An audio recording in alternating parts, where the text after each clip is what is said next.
Do livro Vinha de Luz, capítulo 59, de 180, Política Divina, psicografado pelo médium Chico Xavier, através do Espírito Emmanuel. Eu, porém, entre vós, sou como aquele que serve. Jesus, Lucas 22, 27. O discípulo sincero do Evangelho não necessita respirar o clima da política administrativa do mundo para cumprir o ministério que lhe é cometido. O governador da terra, entre nós, para atender aos objetivos da política do amor, representou, antes de tudo, os interesses de Deus junto do coração humano, sem necessidade de portarias e decretos, respeitáveis embora. Administrou servindo, elevou os demais, humilhando a si mesmo. Não vestiu o traje do sacerdote, nem a toga do magistrado. Amou profundamente os semelhantes e, nessa tarefa sublime, testemunhou a sua grandeza celestial. Que seria das organizações cristãs se o apostolado que lhes diz respeito estivesse subordinado a reis e ministros, câmaras e parlamentos transitórios? Se desejas penetrar efetivamente o tempo da verdade e da fé viva, da paz e do amor com Jesus, não ouvides as plataformas do Evangelho Redentor. Ama a Deus sobre todas as coisas, com todo o teu coração e entendimento. Ama o próximo como a ti mesmo. Cessa o egoísmo da animalidade primitiva. Faze o bem aos que te fazem mal. Abençoa os que te perseguem e caluniam. Ora pela paz dos que te ferem.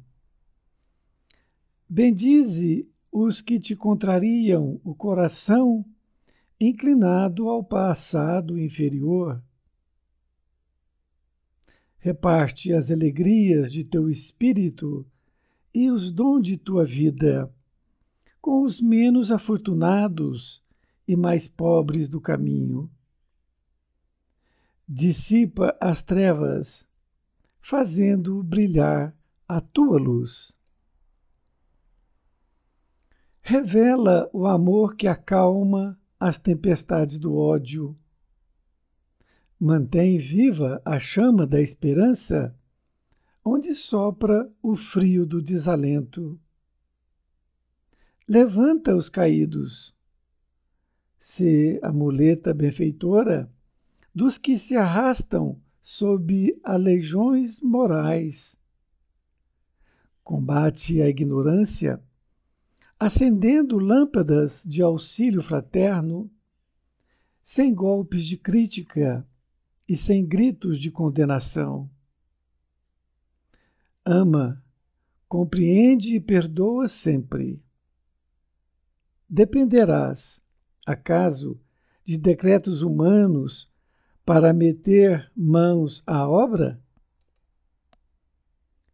Lembra-te, meu amigo, de que os administradores do mundo são, na maioria das vezes, veneráveis prepostos da sabedoria imortal, amparando os potenciais econômicos, passageiros e perecíveis do mundo.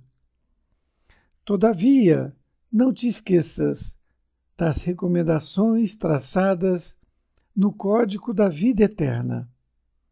na execução das quais devemos edificar o reino divino dentro de nós mesmos.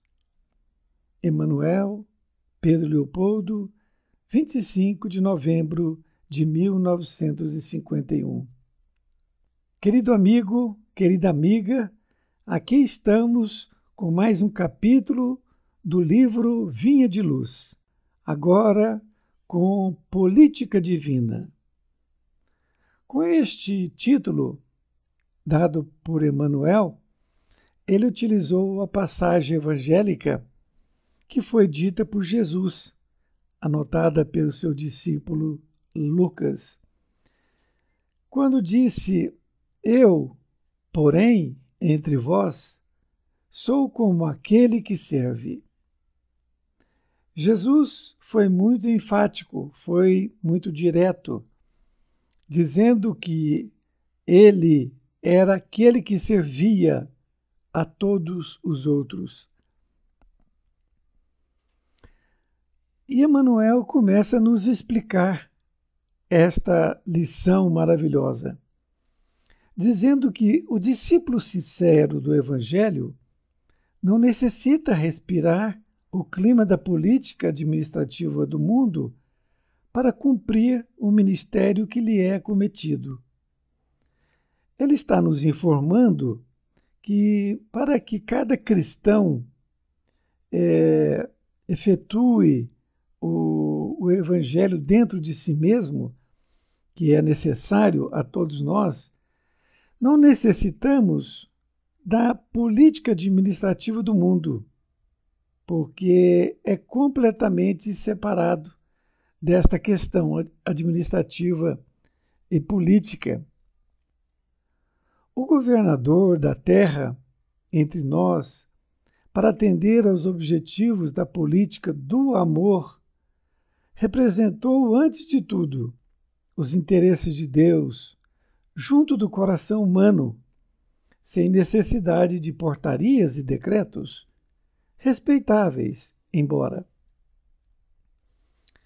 Ele fala de outra forma esta questão. Ele diz que o governador da terra, que é Jesus, esteve entre nós e para atender aos objetivos da política do amor.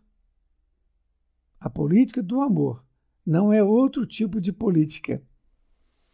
E ele representou, antes de tudo, os interesses de Deus, junto com o coração humano, ou seja, junto a nós.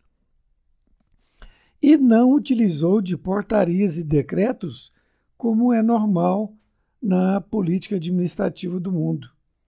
E ele diz que são respeitáveis essas portarias e decretos, mas, embora não há necessidade disto quando se trata da política do amor a que ele se refere. Nesta outra parte, ele diz que administrou servindo, elevou os demais, humilhando a si mesmo. Ele informa a nós, Emanuel, que Jesus administrou a sua condição servindo, elevou os demais, ou seja, fez com que cada um se elevasse nas suas qualidades e humilhou a si mesmo, ou seja, se colocou numa posição não de ser o maior ali entre os demais. Ele não vestiu o traje de sacerdote, nem a toga do magistrado. Isto é muito interessante porque ele não acompanhou aquilo que era normal naquela sociedade, de vestir um traje diferente. Ele não fez isso, nem o traje do sacerdote e também a toga do magistrado. Mas amou profundamente os semelhantes e, nessa tarefa sublime, testemunhou a sua grandeza celestial. Olha que interessante. Embora ele não tenha vestido nenhuma roupa diferente, ele amou profundamente e testemunhou a sua grandeza celestial. Em outras palavras, não era a roupa que o faria diferente, e nem quis que isso fosse, não é? Ele se colocou numa condição de ensinar aquilo que ele veio fazer.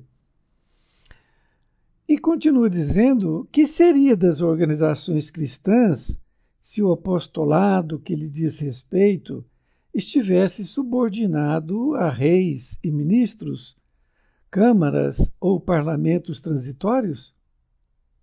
Ele faz uma pergunta para nós, para que nós possamos responder que se essas organizações cristãs que existem hoje, como o catolicismo, o protestantismo, os evangélicos e os espíritas, se nós, todas essas organizações, dependessem de câmaras, parlamentos, reis, ministros, que são transitórios.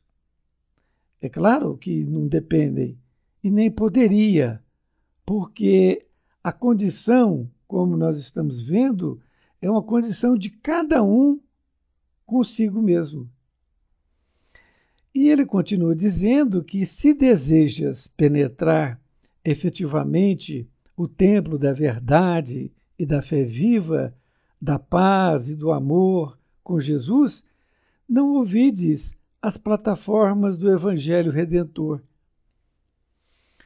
Emmanuel está nos informando que se nós desejamos efetivamente conhecer a verdade, da fé viva, do amor, da paz com Jesus, que nós não esqueçamos as plataformas do Evangelho. As plataformas que esta aqui, inclusive, é a maior delas, porque ele fala do primeiro e do segundo mandamento. Nesta outra parte, ele fala exatamente o primeiro e o segundo mandamento. Ele diz: ama a Deus sobre todas as coisas, com todo o teu coração e entendimento. Olha, este primeiro mandamento da lei de Deus, ele diz que nós temos que amar sobre todas as coisas. Ou seja, Deus é prioritário em nossas vidas, em termos de amor. E nós temos que fazê-lo de todo o nosso coração e dentro do entendimento que cada um tem, porque cada um de nós tem um entendimento diferente ainda, numa escala evolutiva. Então, por isso que ele não exige que este amor seja da mesma forma para todos. Quanto mais entendimento, naturalmente, mais amor você tem que ter para com Deus. E depois ele fala do segundo mandamento, que ama o próximo como a ti mesmo. Olha que coisa magnífica. E aí nós refletimos sobre esse amar o próximo como a nós mesmos, que Jesus disse. E Emmanuel vai dar aqui algumas colocações, ele vai nos alertar de como nós temos que fazer para amar o próximo como a nós mesmos e também a Deus. Porque se nós amamos o próximo, automaticamente estaremos amando a Deus. Ele diz para nós: cessa o egoísmo da animalidade primitiva. O egoísmo é realmente o sentimento que nós temos que transformar de egoísmo para um sentimento melhor. Cessa, ou seja, pare com esse egoísmo. Nós temos que ser mais fraternos e para isso é necessário que nós trabalhemos a nós mesmos. Veja bem, não tem nada a ver com a política que reina no nosso país, ou no nosso estado, ou na nossa cidade. Tem a ver conosco mesmo, porque o primeiro e o segundo mandamento, ele fala para cada um de nós, independente de qualquer situação. Então, cessa o egoísmo, ou seja, pare com o seu egoísmo, de achar que você é mais importante do que os outros, que tudo tem que vir para você em primeiro lugar. Nós temos que passar a ter a fraternidade com as outras pessoas, praticar essa fraternidade. E ele fala da animalidade primitiva, ou seja, o egoísmo que ainda reina em nós, ele faz parte da nossa época animal. Vejam bem. Ele diz: faze o bem aos que te fazem mal. Isto aqui, à primeira vista, parece assim uma coisa difícil de nós fazermos, porque a pessoa está nos fazendo mal e muitas vezes a gente começa a ter pensamentos ruins para aquela pessoa que nos fez o mal. Não é assim? Mas Emmanuel, que é um espírito superior a nós, sabe o que está falando. E nós temos que refletir sobre isto e poder entender o porquê do que ele fala isso. Por que que ele fala isso? Ele fala isso com propriedade, não é? Por quê? Faze o bem aos que te fazem mal. Quando uma pessoa nos faz um mal, muitas vezes esse mal é para que nós possamos acordar. Acordar. Porque ele está sendo um instrumento. E muitas vezes nos faz o mal para que nós possamos conhecer o bem. Para que nós possamos exercitar o bem. Porque nós temos o mal também. E muitas vezes praticamos também o mal para com os outros. Então essa é a tônica. Deus permite que o mal venha até nós para que nós possamos conhecer o bem e fazer com que haja ali um confronto entre o bem e o mal e possa prevalecer o bem. Não somente para nós, mas também para todo o mundo, para todo o universo. Ele diz que abençoa os que te perseguem e caluniam. Ora, veja, é muito parecido, né? Essa pessoa que nos faz mal com aquele que nos persegue e que nos caluniam. É muito parecido. E aqui ele fala para que nós possamos abençoar. O que é abençoar? Vejamos essa palavra que nós temos que entender perfeitamente para que nós possamos exercitá-la. Abençoar é agradecer. Olha, mas como agradecer uma criatura que está nos perseguindo e nos fazendo mal? Como? Agradecer. E agradecer é dar a gratidão. A gratidão a essa pessoa que está nos perseguindo, que está nos caluniando, porque ela é um instrumento de Deus para nos levar para o bem e não para que nós possamos dar o troco e ali também perseguir aquela criatura e caluniar aquela criatura. Isto é olho por olho, dente por dente, não é? Não é isto. É para que nós possamos fazer o bem. E fazer o bem nesse sentido é ter gratidão.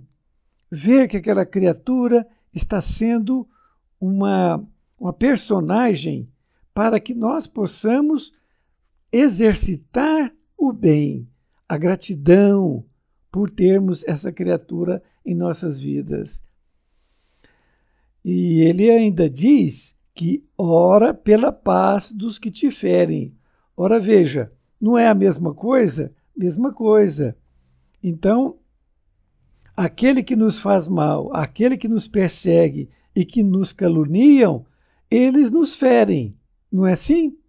Nos ferem de qualquer forma, de forma diferente, eles nos ferem. E nós temos que orar pela paz dos que te ferem.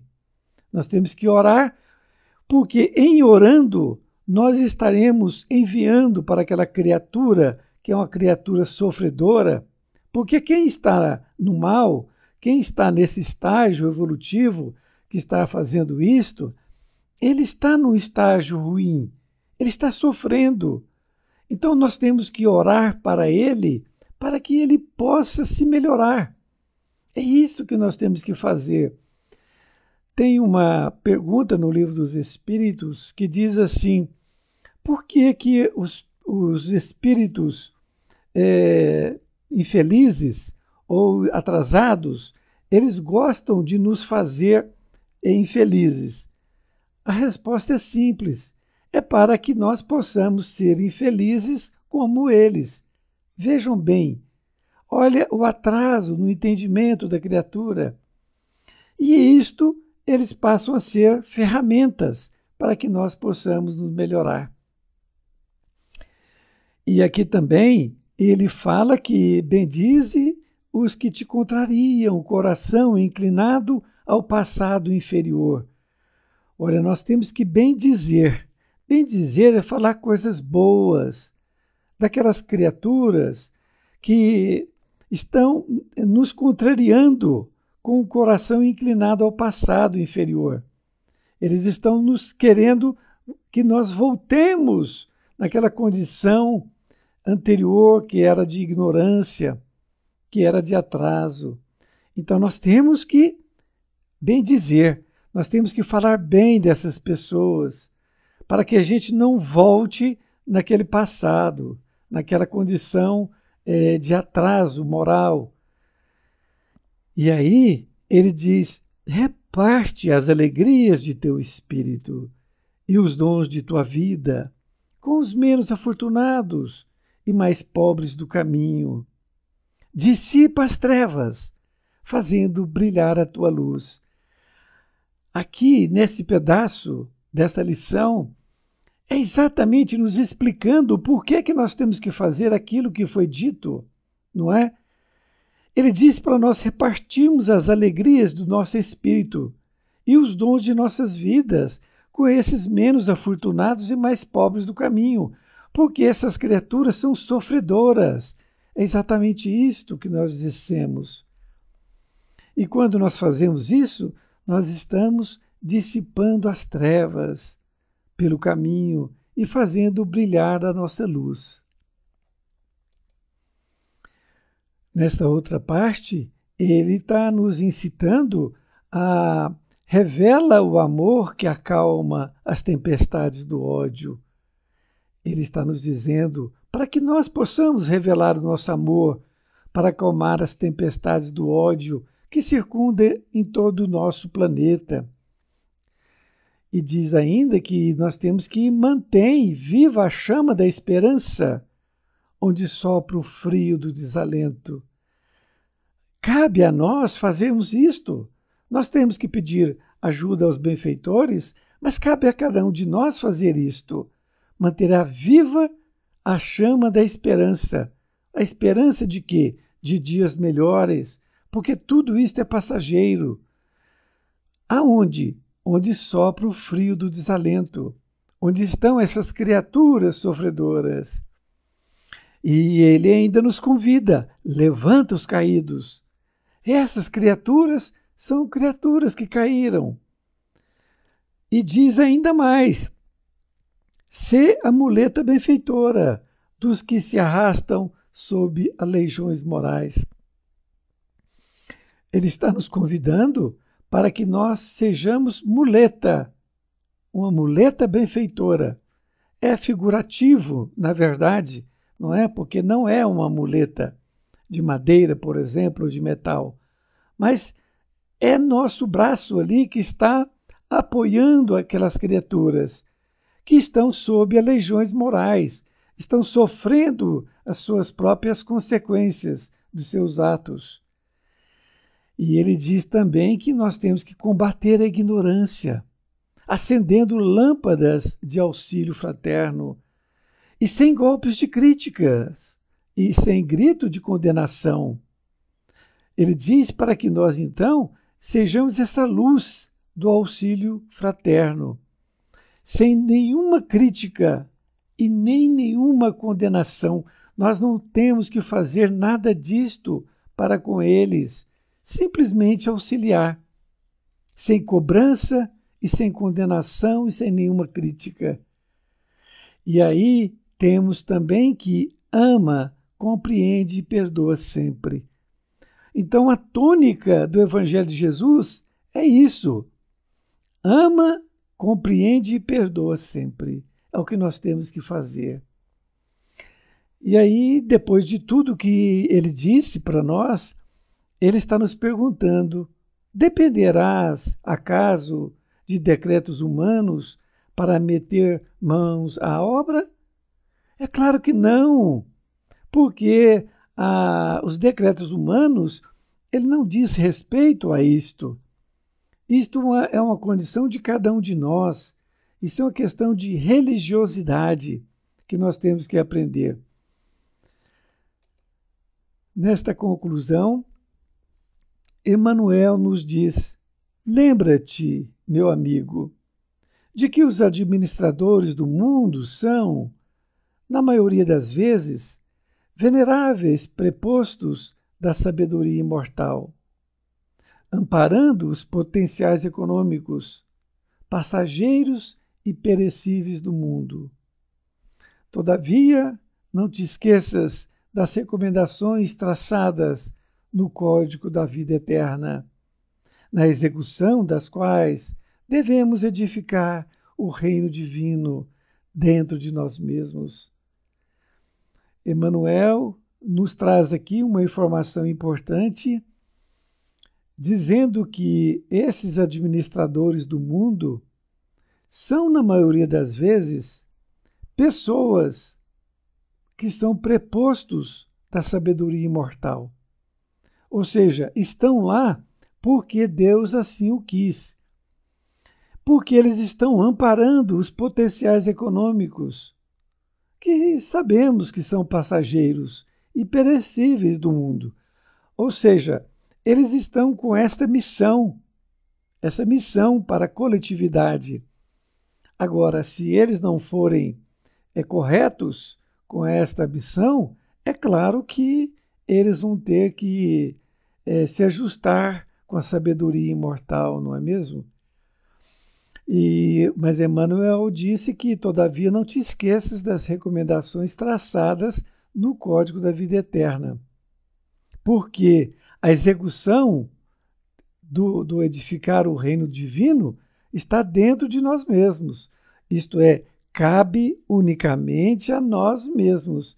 Nós não temos que esperar nenhuma pessoa, seja da parte administrativa, ou seja, outra pessoa qualquer, para dizer para nós o que nós temos que fazer. Nós já sabemos. Cada um de nós cabe as suas próprias obras. Não foi isso que Jesus disse? Então, que nós possamos, cada dia que passar, que nós possamos inteirar cada vez mais da responsabilidade. A responsabilidade que cada um de nós temos por nós mesmos. Um grande abraço e até mais ver. Fique com Deus.